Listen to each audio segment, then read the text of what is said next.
সমস্যা আমাৰ সন্মুখত আহি পৰিছে আধাৰ।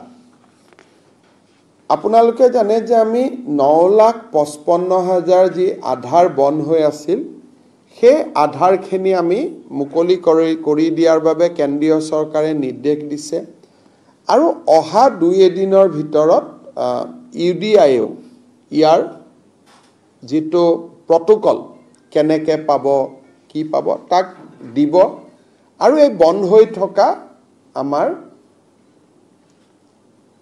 আবেদনকাৰীসকলে আধাৰ পোৱা আৰম্ভ কৰিব। মই ভাবো যে সেপ্টেম্বৰৰ ভিতৰতে তেওঁলোকে আধাৰ পাব। কিন্তু আধাৰক লৈ নতুন এটা সমস্যা হৈছে যে অসমৰ বহু কেইখন জিলাত ধুবুৰী গোৱালপাৰা আদিত জনসংখ্যাতকৈ বেছি আধাৰ কাৰ্ড ইস্যু হৈছে। धुबुरी में कितना हुआ? 105%। ग्वालपारा और कहाँ? हाँ, तो जनसंख्यात करी आधार बेसी उलाई गई। तार माने कोने आधार लैसे जे डेफिनेटली करबात নহয় करबात सन्देहयुक्त लोकेও आधार लब सक्षम হৈছে। অসম চৰকাৰে অহা 10 দিনৰ ভিতৰত এটা আমি নোটিফিকেশন ইস্যু কৰিম যে যদি আপুনি অৰিজিনালি এনআৰসিত আবেদন কৰা নাছিল তেতিয়াহলে আপুনি অসমত আধাৰ নাপাব।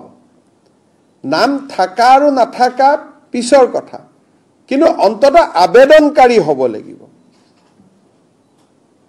তাৰমানে 14ত এনআৰসিৰ কাৰণে আমি আবেদন কৰিছিলো, আমাৰ নাম থাকা নাথাকা ই এটা দ্বিতীয় বিতৰ্ক। কিন্তু সেই সময়ত যদি আমি এনআৰসি আবেদনেই কৰা নাছিলো নিজৰ নামটো সুমুৱাবৰ কাৰণে, তাৰমানে আমি অসমত নাছিলোই। বুজি পাইছে কথাখিনি? মোৰ আবেদনখন গ্ৰাহ্য হ'ব অগ্ৰাহ্য হ'ব দ্বিতীয় কথা, কিন্তু মই আবেদনেই কৰা নাছিলো। তাৰমানে মই 2014 চনৰ পিছত অসমত আমি প্ৰৱেশ কৰিছো। ই এটা প্ৰাইমা ফেসি ধাৰণা লব পৰা যায়। সেই কাৰণে এতিয়া আমি অসমত আধাৰ কাৰ্ড দিয়া সিস্টেমটো এই 9,55,000 মানুহে আধাৰ কাৰ্ড লৈ যোৱাৰ পিছতে নতুন মানুহে আধাৰ কাৰ্ড বিচাৰিলে, বিশেষকৈ এডাল্ট পপুলেশন,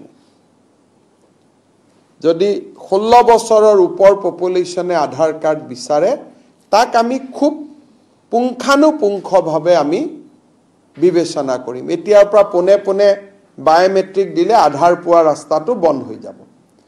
চাহ বাগিচাত আমি কিছু আধাৰ দিব বাকি আছে, সেই কাৰণে চাহ বাগিচাৰ লোকৰ কাৰণে এতিয়া আমাৰ এইটো নিৰ্দেশ প্ৰযোজ্য নহব। কিন্তু বাকি জিলাসমূহত প্ৰাপ্তবয়স্ক লোকৰ কাৰণে আমি আধাৰ পোৱাটো অলপ কঠিন আৰু আমি টান কৰিবৰ কাৰণে গৈ আছো।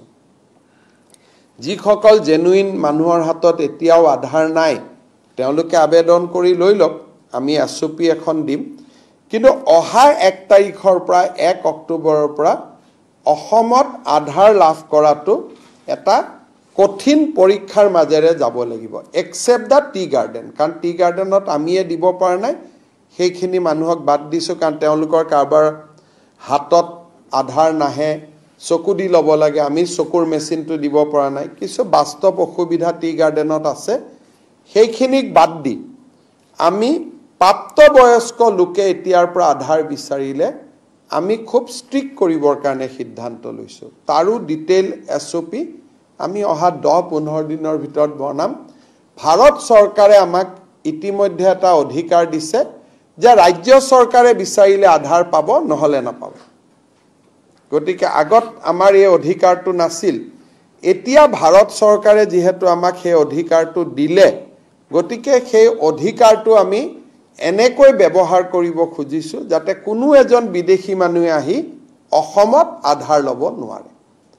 এই তিনিটা আমি যেটো বিধানসভাত এটা প্ৰক্ৰিয়া আৰম্ভ কৰিছিলো এইবাৰ চেপ্টাৰ 12 এদি, সেই প্ৰক্ৰিয়াটো আমি অলপ আগুৱাই লৈ গৈ আছো। ৰখি যোৱাটো কথাই নাই, আমি অলপ গোটেই প্ৰক্ৰিয়াটো আগুৱাই লৈ যাব খুজিছো। আপোনালোকক মই উদাহৰণ দিছো, বৰপেটাত আধাৰ লোৱাৰ মানুহৰ সংখ্যা 103%।